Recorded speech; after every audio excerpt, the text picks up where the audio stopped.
안녕하세요. 적배부동산 경매 필살기 김종선입니다. 어, 장마가 올 것 같죠? 예, 좀 날이 후덥지근합니다. 아침, 저녁으로 날씨 차이가 좀 있어서 좀 이불을 잘 덮고 자야 될 것 같아요. 우리 건눈다님, 운영진으로 참여하고 있는 새싹반 18기인데 감기 걸려서 병원 가서 링기를 맞았다고 그러더라고요. 오늘 와이프 생일인데 생일날 병원 실내줘서 참 꼴이 좋습니다. 그래 아무튼 농담이고요. 아무튼 이렇게 최근에 이렇게 환절기라서 후덥지근해서 잘못하면 감기가 걸릴 수 있으니까 상당히 조심했으면 좋겠습니다. 최근에 이제 희자되는 것 중에 하나가 우리 시장에서 부동산 시장에서 시자되는 게 하나가 뭐냐면 후분양에 대해서 이야기 나옵니다. 그래서 오늘은 후분양 아파트 청약에 대해서 후분양에 대해서 한번 살펴볼까 합니다. 이 기사는 이데일리안 기사인데요. 이 기사를 가지고 한번 같이 내용을 살펴보도록 하겠습니다. 이데일리안 박민 기자가 쓴 기사인데요. 아파트 후분양이 분양업계의 뜨거운 감자로 떠올랐다. 지난해 정부가 아파트 부실 시공과 분양권 투기 등을 예방하기 위한 방안으로 후분양 로드맵을 제시했을 때만 해도 업계 반응은 시들했다. 그러나 이달 초 주택도시보증공사가 신규 분양 단지의 분양가를 통째 고삐를 바짝 조이면서 서울에서는 등 떠밀려 후분양을 선택하는 사업장이 늘고 있다.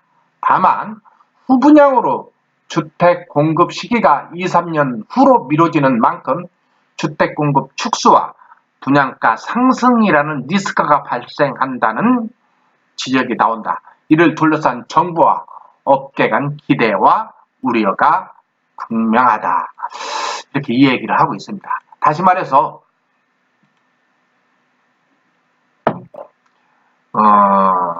후분양이 되면 주택 공급 시기가 2, 3년 후로 미뤄지고 그래서 주택 공급 축소, 그 다음에 분양가 상승이라는 리스크가 발생한다는 거죠. 이것 때문에 이제 사실은 말들이 많았죠. 예, 많았죠. 한번 더 볼까요? 찬성을 한번 볼까요? 아파트 후분양에는 현행 주택 공급에 관한 규칙상 전체 골조공사의 3분의 2 이상 짓거나 말 그대로 집을 다 지은 후에 소비자에게 판매하는 것을 말한다. 현재 주택 공급 방식의 주류인 선분양제도와 반대되는 개념이다. 선분양제도는 과거 주택 보급률이 낮았던 1970년대 대량으로 주택을 공급하기 위해 처음 도입한 방식이다. 사실은 집을 지어놓고 팔아야 되지 않나요? 근데 이제 우리가 지금은 어떻게 해요?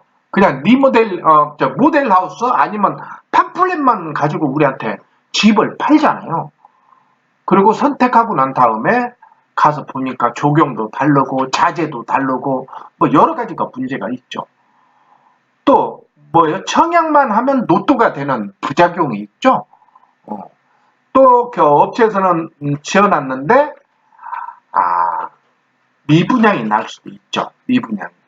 이런 것들을 사실은 선분양은 폐단이 많아요. 근데 후분양은 어떤 폐단이 있을까요?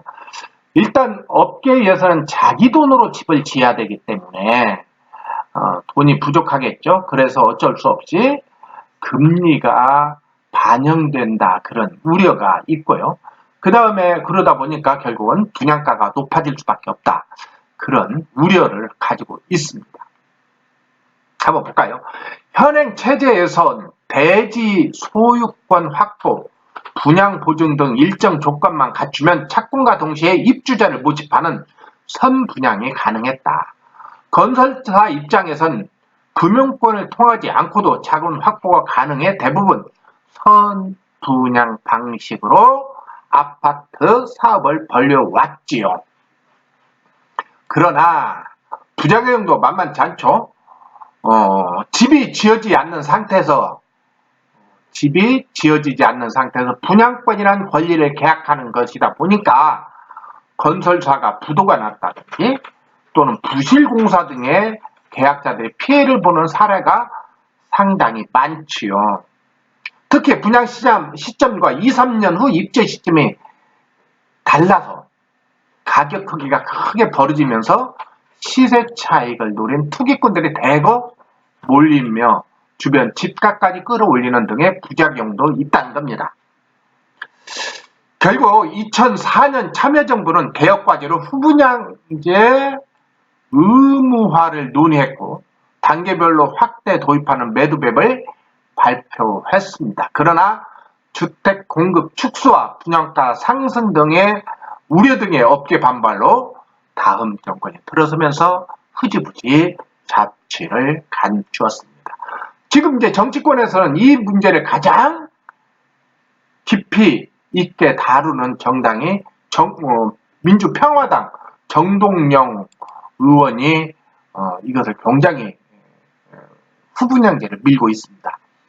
그러다 문재인 정부 들어 집값이 치솟으면서 청약 과열, 분양권 투기, 가계부채 급증 등의 문제가 커지면서 해법으로 후분양제가 다시 논의된 것입니다. 국토교통부는 지난해 6월 장기주거 종합계획에서 2022년까지 공공주택의 70%를 후분양으로 공급하고 민간 부분의 후분양 공급을 늘리기 위해 인센티브 제도를 도입하는 등의 내용으로 하는 후분양 로드맵을 발표했습니다. 작년에요. 정부가 후분양을 장려하는 이유 중엔 부동산 투기를 방지하는 목적도 있지만 그 배경에는 주택 보급률도 있다는 겁니다. 국토교통부에 따르면 현재 전국 주택 보급률은 103.3%, 수도권은 98%, 서울은 대강 95% 정도 됩니다. 주택 보급률이 100%를 넘는다는 것은 국내 가구 수보다 주택 수가 더 많다는 얘기잖아요. 그래서 주택 공급량이 턱없이 부족할 때는 선분양을 통해 주택 소유를 충족했지만 지금은 공급량이 충분해 후분양을 하기에 적기라고 판단했다고 이야기합니다. 제가 보기에는 적절한 타이밍인 것 같아요. 한번 간단하게 후분양제와 선분양제를 한번 비교해 볼까요? 이제 분양 시점에서는 선분양제는 착공 전에 분양을 하죠. 후분양제는 어떻게 해요? 아까 말씀드린 것처럼 공정률 60% 이상, 다시 말해서 3분의 2 이상 또는 집을 다 짓고 난 다음에 분양을 하는 거죠. 그게 좋지 않겠어요?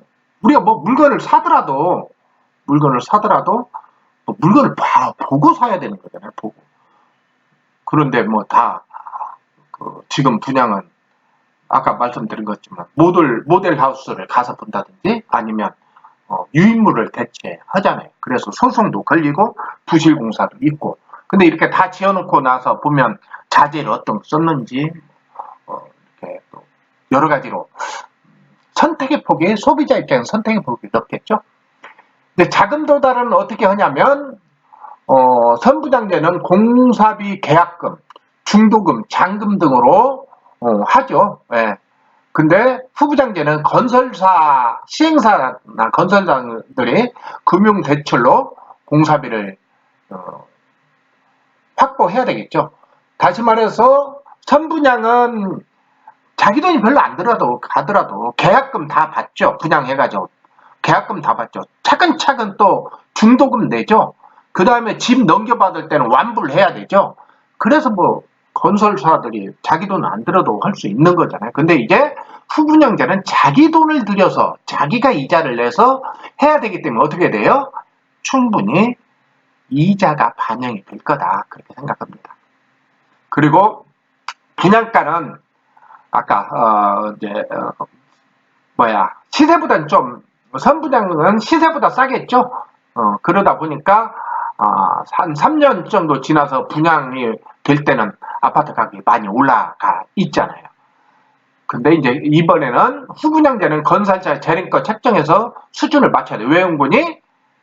안 사면 손해니까. 안 사면 손해니까. 안 팔리면 손해니까. 그래서 가격이 싸질 수 있는 가능성이 있다. 장점은 선분양제는 비교적 낮은 분양가가 책정이 되고요. 그 다음에 수요자 분양대금 대책기간이 확보가 되고, 그 다음에 분양 후 입주까지 2, 3년간 시세 차이 가능성이 있다고 보면 되겠는데, 후분양제는 어떻게 되냐면 완공된 주택을 보고 매입해서 하자 같은 것에 대한 분쟁의 소지가 감소되겠죠. 외형은 이제 팔아야 되니까 꼼꼼하게 질 거 아닙니까? 선분양제는 막 자재를 생각하지도 않게 좀 안 좋은 거 쓰고 막 그랬는데, 후분양제는 지어놓고 안 팔리면 큰일 나니까. 또 그 다음에 공사 중 건설사가 부도 위험이 적겠죠. 왜 띄어먹고 도망가지 않는다는 얘기잖아요. 후분양제는. 선분양제는 어떻게 해요? 돈 먼저 받고 띄어먹고 도망갈 수 있다는 얘기잖아요. 그 다음에 후분양제는 분양가 프리미엄을 노린 투기를 방지할 수 있다. 그런 장점이 있습니다. 단점은 뭘까요? 단점은 선분양제는 공사 중 건설사 부도, 공사 지연 등 가능성이 있겠죠? 네, 충분히 가능합니다. 그 다음에 분양 후 입주까지 시간이 많이 걸린다는 거. 그 다음에 부실실공 등 사후 분쟁 우려가 발생하겠다는 것이 선분양의 단점이라고 한다면, 후분양의 단점은 건설사가 금융비용 리스크가 그대로 분양가에 적용될 수 있다. 또 아파트 공급 지연으로 인한 가격 상승 우려가 있죠. 왜 그러니? 좋은 땅 확보하고 계속 공기를 늦추면 어떻게 되겠어요? 가격이 올라가겠죠. 완급 조절을 충분히 할 수 있겠죠. 그 다음에 자금력이 약한 중소건설사는 시장 진입이 어렵다. 그렇게 볼 수가 있겠습니다. 그래서 정부의 생각과 달리 주택금융 시스템의 선진화와 주택보증제도가 개선이 따라주지 않는 한 후분양제는 오히려 부작용이 클 것으로 우려하는 목소리로 나오고 있습니다. 현재 선분양제 구조 아래서 건설사들이 주택건설 자금의 50에서 70%를 소비자들이 내는 계약금 및 중도금으로 충당해서 공사를 진행했는데, 지금까지 해왔죠. 즉 주택금융 시스템 선진화가 되지 않는 현재의 상황에서 강제적으로 후분양제를 도입하면 주택 공급 기반이 붕괴될 수 있다는 지적이 아마 그러지 않겠어요? 외원군이 지금 건설사들이 아파트를 지으려면 50%에서 70%를 돈 미리 받아서 짓는 거잖아요. 미리. 예. 김태수 주택산업연구원 선임연구원은 이렇게 얘기를 했다고 해요.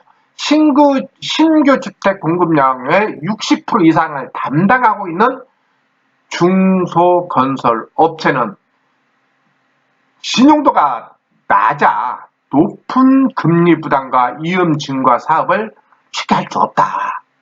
그러면서 후분양 확산에 앞서 건설자금 조달 방식을 개편과 허가에서 착공 준공에 이르는 주택 공급 과정의 리스크를 줄이는 지원책이 있어야 된다. 그렇게 얘기를 합니다.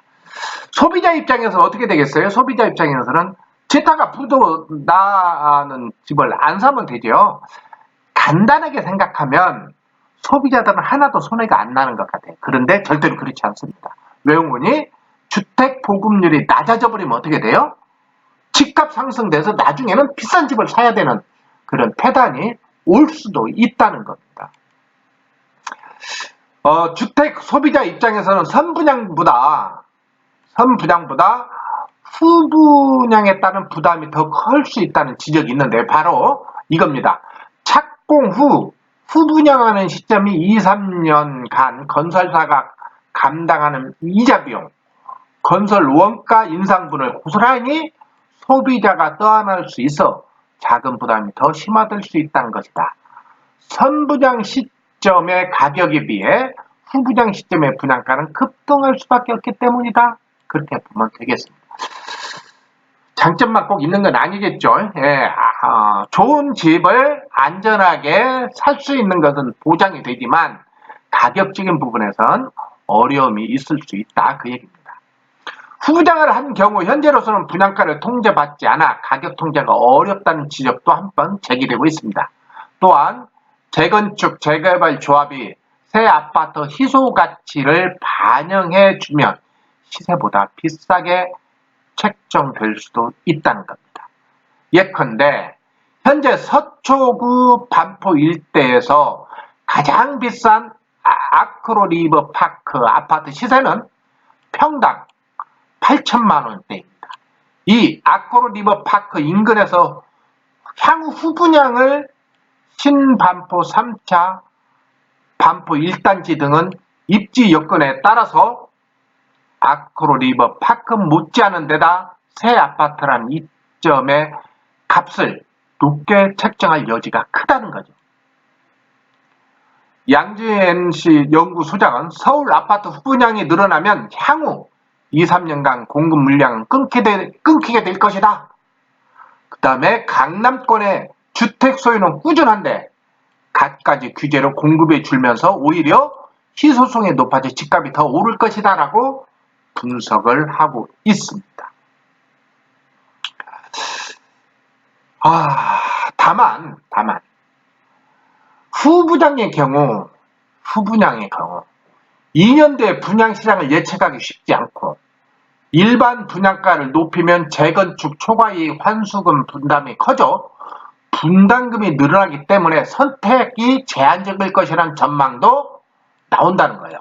건설업계 한 관계자는 2년 뒤에 분양성이 보장되지 못한다면 후분양 쪽이 되레 리스크가 더 크고 조합의 추가 분담금도 커질 수밖에 없다.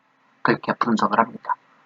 다시 말해서 조합과 시공사, 시행사 등은 분양사업 주체의 이해 득실에 따라 후분양 여부가 결정되지 않겠느냐라고 내다보고 있습니다.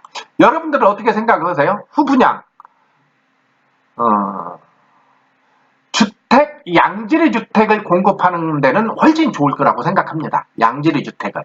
그런데 이게 꼭 장점만 있는 건 아니다. 그렇게 보면 우리가 생각을 해볼 필요가 있지 않느냐 그렇게 생각이 듭니다.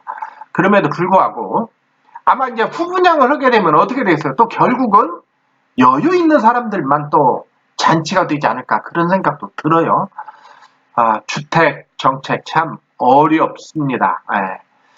카페에서는 이런저런 계획들을 가지고 있는데요. 첫 번째로는 부동산 경매 기초반 하고 있습니다.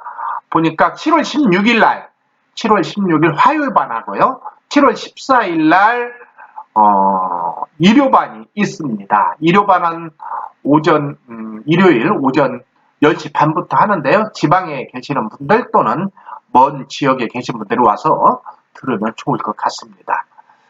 그 다음에요, 투자 심화반이 이제 개강을 하는데요. 언제 하냐면 좀 멀었습니다. 8월 7일 개강을 하는데 이것은 상당히 좀 어렵습니다. 어려워서 한번 등록한 분들은 계속 리필 강의를 들을 수가 있습니다. 이 강의 자체가 없어지기 전까지는 리필 강의를 계속 들을 수 있으니까 꼭 한번 들어보시기 바랍니다. 그 다음에 이제 세무특강이 있습니다. 세무특강. 7월 12일 날 세무특강을 하는데 세금 좀 잘 알으셔야 되겠죠. 지금 이제 최근에 또 5월달, 6월달에 들어서서 주택임대사업자 등록이 급증했다고 합니다. 양도세 계산하는 거 상당히 복잡해져 버렸고요. 1가구 1주택 비과세를 받는 요건도 상당히 어려워졌습니다. 그런 내용을 잘 숙지하기 위해서 7월 12일 날 세무 특강을 하니까 그때 한번 꼭 한번 들어보시기 바랍니다. 그 다음에 공유지분 경매, 공유지분 경매. 아, 이거 참 욕심나는 강의입니다. 욕심나는 강의인데 한번 여러분들 이 강의 7월 24일입니다. 수요일 저녁인데요. 이 강의도 한번 꼭 들어보시기 바랍니다. 예. 오늘은요, 이렇게 그 후분양제에 대해서 다뤘습니다. 그래서 한번 우리가 어떤 것들이 좋은가. 지금 왜 이 이야기를 하냐면, 분양시장의 흐름이, 또 주택시장의 흐름이, 대한민국 주택시장의 흐름이 어떻게 이동하고 있는가를 이야기하기 위해서 제가 이야기를 했으니까 한번 잘 들어보시기 바랍니다. 그럼 저는 오늘 여기서 마치겠습니다. 안녕히 계세요.